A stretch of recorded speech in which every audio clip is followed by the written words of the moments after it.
എല്ലാ കൂട്ടുകാർക്കും നമസ്കാരം. നമ്മുടെ പുതിയ വീഡിയോയിലേക്ക് സ്വാഗതം. ഇന്നത്തെ നമ്മുടെ വീഡിയോ പെരുന്നാൾ സ്പെഷ്യലായിട്ട് ക്യാരറ്റ് ചവരി പായസമാണ്. വളരെ സിമ്പിളാണ് ഈ ഒരു പായസം തയ്യാറാക്കി എടുക്കാനായിട്ട്, അതുപോലെ കഴിക്കാനും നല്ല ടേസ്റ്റാണ്. ഇതുവരെ നിങ്ങൾ ഇതുപോലൊരു പായസം തയ്യാറാക്കി കഴിച്ചിട്ടില്ലെങ്കിൽ തീർച്ചയായിട്ടും നമ്മുടെ ഈ ഒരു വീഡിയോ കണ്ടെന്ന് തയ്യാറാക്കി നോക്കണേ. അതുപോലെ പായസം തയ്യാറാക്കി കഴിച്ചു നോക്കുമ്പോൾ നിങ്ങൾക്ക് ഈ ഒരു രുചി ഒരുപോലെ തന്നെ ഇഷ്ടപ്പെടുവാണെങ്കിൽ തീർച്ചയായിട്ടും നമ്മുടെ പേജ് ഒന്ന് ഫോളോ ചെയ്യുന്ന കാര്യം മറക്കരുത്. അതുപോലെ വീഡിയോ കുറിച്ചുള്ള അഭിപ്രായങ്ങൾ കമന്റ്സ് ആയിട്ട് അറിയിക്കാനും മറക്കരുത്. അപ്പോൾ ഉടൻ തന്നെ നമുക്ക് നമ്മുടെ വീഡിയോ കണ്ടു നോക്കിയാലോ.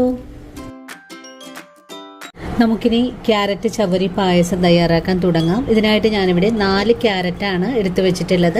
2 ക്യാരറ്റ് ഒന്ന് ഗ്രേറ്റ് ചെയ്തെടുക്കാം. 2 ക്യാരറ്റ് നമുക്ക് ഒന്ന് വേവിച്ചുകൂടി എടുക്കണം. അതിനുശേഷം അതിന്റെ ആ ഒരു ചൂടാറി വരുമ്പോൾ ഒന്ന് അരച്ചുകൂടി എടുത്ത് വെക്കാം. ഇനി നമുക്ക് അരക്കപ്പ് ചവരി നേരത്തെ തന്നെ വെള്ളത്തിൽ കുതിർത്തി എടുത്തിട്ടുള്ളതാണ്. ഇനി നമുക്കിതൊന്ന് വേവിച്ചുകൂടെ എടുക്കണം. ക്യാരറ്റ് ഗ്രേറ്റ് ചെയ്തെടുക്കാം. അതുപോലെ 2 ക്യാരറ്റ് വേവിച്ചെടുക്കണം. ചവരി ഒന്ന് വേവിച്ചുകൂടെ എടുക്കണം. അങ്ങനെ നമുക്ക് 3 കാര്യങ്ങൾ ചെയ്തിട്ട് വേണം പായസത്തിന്റെ പാചകം തുടങ്ങാൻ. ചവരി വേവിച്ചെടുക്കാനായിട്ട് ഒരു പാനിൽ കുറച്ച് വെള്ളം വെച്ചിട്ടുണ്ട്. വെള്ളം ഒന്ന് തിളച്ച് വരട്ടെ.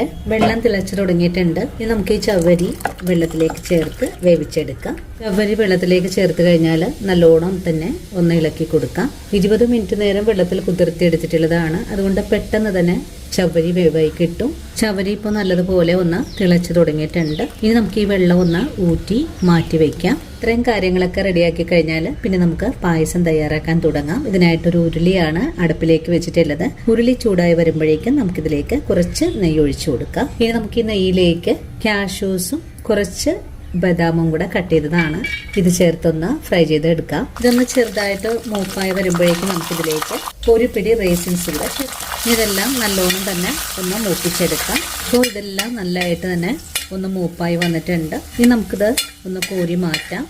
ഇനി ഇതേ നെയ്യിലേക്ക് തന്നെ നമുക്ക് ക്യാരറ്റ് ഗ്രേറ്റ് ചെയ്തത് കൂടി ചേർത്തൊന്ന് വഴറ്റാം. ക്യാരറ്റ് നമുക്ക് നല്ലോണം തന്നെ ഒന്ന് വഴറ്റി മാറ്റാം. ക്യാരറ്റിന്റെ ആ ഒരു പച്ച ചുവയൊക്കെ ഒന്ന് മാറി കിട്ടണം. ഇതുവരെയാണ് നമുക്ക് വഴറ്റിയെടുക്കേണ്ടത്. ഇപ്പോൾ ക്യാരറ്റ് ഒന്ന് ചെറുതായിട്ടൊക്കെ ഒന്ന് മുരിഞ്ഞ് വന്നിട്ടുണ്ട്. ഈ ഒരു സമയമായാൽ പിന്നെ നമുക്ക് ക്യാരറ്റ് ചട്ടിയിൽ നിന്നും കോരി മാറ്റാം. ക്യാരറ്റ് എല്ലാം കോരി മാറ്റിയിട്ടുണ്ട്. ഇനി ഇതേ ഉരുളിയിലേക്ക് തന്നെ കുറച്ചുകൂടെ നെയ്യ് ഒഴിച്ചു കൊടുക്കാം. ഇനി നമ്മൾ നേരത്തെ അരച്ചെടുത്തിട്ടുള്ള ക്യാരറ്റ് വേവിച്ചതാണ്. ഇനി നമുക്ക് നെയ്യിലേക്ക് ഒഴിച്ചു കൊടുക്കാം. ഒന്ന് വഴറ്റിയെടുക്കാം. വേവിച്ച ക്യാരറ്റിന്റെ ആ ഒരു പച്ച ചുവ ഒന്ന് മാറിക്കിട്ടണം. അതിനായിട്ടാണ് നമ്മളിതുപോലെ വഴറ്റിയെടുക്കുന്നത്. അധികമൊന്നും വഴറ്റിയെടുക്കേണ്ട ആവശ്യമില്ല. ഒരു 2 മിനിറ്റ് നേരം മാത്രം വഴറ്റിയെടുത്താൽ മതിയാകും. ഫ്ലെയിം കൂട്ടി വെച്ചു കൊടുക്കാം. ക്യാരറ്റ് ചേർത്ത് നല്ലതുപോലെ ഒന്ന് വഴറ്റി കഴിഞ്ഞാൽ പിന്നെ നമുക്കിതിലേക്ക് പാലാണ് ഒഴിച്ചു കൊടുക്കേണ്ടത്. ഞാനിവിടെ ഒരു 600 മില്ലി അളവിലാണ് പാല് ഇപ്പോൾ ചേർക്കുന്നത്. പാല് ചേർത്ത് നല്ലോണം തന്നെ ഒന്ന് ഇളക്കി കൊടുക്കാം. പാല് ചേർത്ത് ഒന്ന് തിളച്ചു വരുന്നത് വരെ നമുക്കൊന്ന് ഇളക്കി കൊടുക്കണം. ഇപ്പോൾ പാല് ഒന്ന് തിളച്ചു തുടങ്ങിയിട്ടുണ്ട്. ഇനി നമുക്കിതിലേക്ക് പഞ്ചസാര ചേർക്കാം. ഞാനിവിടെ ഒരു 150 ഗ്രാം അളവിൽ പഞ്ചസാര ചേർക്കുന്നുണ്ട്.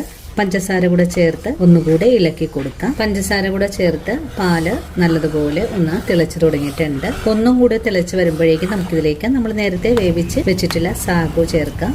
ചവരിയും പാലും കൂടെ ചേർന്ന് നല്ലവണ്ണം ഒന്ന് തിളച്ച് വരണം. അതുവരെയും നമുക്കൊന്ന് ഇളക്കി കൊടുക്കാം. 2-3 മിനിറ്റ് നേരം നമുക്ക് ഈ പാലിലിട്ട് കൊടുത്ത് ചവരി ഒന്ന് ഇളക്കി തിളപ്പിച്ചെടുക്കാം. പാലിൽ കിടന്ന് ഈ ചവരി ഒന്ന് കുറുകി വരുമ്പോഴേക്കും ഒന്നുകൂടെ കട്ടിയായി മാറും. ഈ സമയത്ത് നമുക്ക് ഈ പായസത്തിലേക്ക് ഒരു നുള്ളു ഉപ്പ് ചേർക്കണം. പാല് തിളച്ച് പൊങ്ങാതിരിക്കാൻ വേണ്ടിയിട്ടാണ് ഞാനിതുപോലെ ഒന്ന് ഇളക്കി കൊടുക്കുന്നത്. ഇപ്പോൾ നമ്മുടെ പായസം ഒന്നുകൂടെ വെട്ടി തിളച്ചുകൊണ്ട് ഇരിക്കുവാണ്. ഈ ഒരു സമയത്ത് നമുക്കിതിലേക്ക് നമ്മൾ നേരത്തെ വഴറ്റി മാറ്റിയിട്ടുള്ള ക്യാരറ്റ് കൂടെ ചേർക്കാം. വീണ്ടും ഇതെല്ലാം കൂട്ടിച്ചേർത്ത് ഒന്ന് ഇളക്കി കൊടുക്കാം. ഇനി നമുക്കിതിലേക്ക് കണ്ടൻസ് മിൽക്ക് ചേർക്കാം. ഹോം മെയ്ഡ് കണ്ടൻസ് മിൽക്കാണ് ചേർക്കുന്നത്. ഞാനിവിടെ 2 സ്പൂൺ അളവിലാണ് ചേർത്ത് കൊടുക്കുന്നത്. പെട്ടെന്ന് തന്നെ ഒന്നും കൂടെ ഇളക്കി യോജിപ്പിച്ച് കൊടുക്കാം.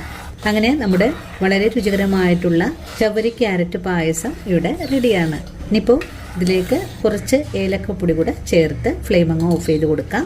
ഇനി നമ്മൾ നേരത്തെ ഫ്രൈ ചെയ്ത് മാറ്റിയിട്ടുള്ള കാഷ്യൂസും റേസിൻസും ഒക്കെ ചേർക്കാം. അങ്ങനെ വളരെ രുചികരമായിട്ടുള്ള ചവരി ക്യാരറ്റ് പായസം ഇവിടെ റെഡി ആയിട്ടുണ്ട്. ഈ ഒരു പെരുന്നാൾ സ്പെഷ്യലായിട്ട് എല്ലാവരും ഈ ഒരു രീതിയിൽ പായസം തയ്യാറാക്കി നോക്കണേ. തയ്യാറാക്കി നോക്കുമ്പോൾ ഈ ഒരു പായസത്തിന്റെ ടേസ്റ്റ് നിങ്ങൾക്ക് ഇഷ്ടപ്പെടുവാണെങ്കിൽ നമ്മുടെ പേജ് ഒന്ന് ഫോളോ ചെയ്ത് നമ്മുടെ ഫാമിലിയിൽ മെമ്പർ ആകാനും മറക്കല്ലേ. അപ്പോൾ ഇനി നല്ലൊരു വീഡിയോ ആയിട്ട് നാളെ കാണാം. അതുവരെ ഒത്തിരി സ്നേഹത്തോടെ വീണ്ടും കാണാം.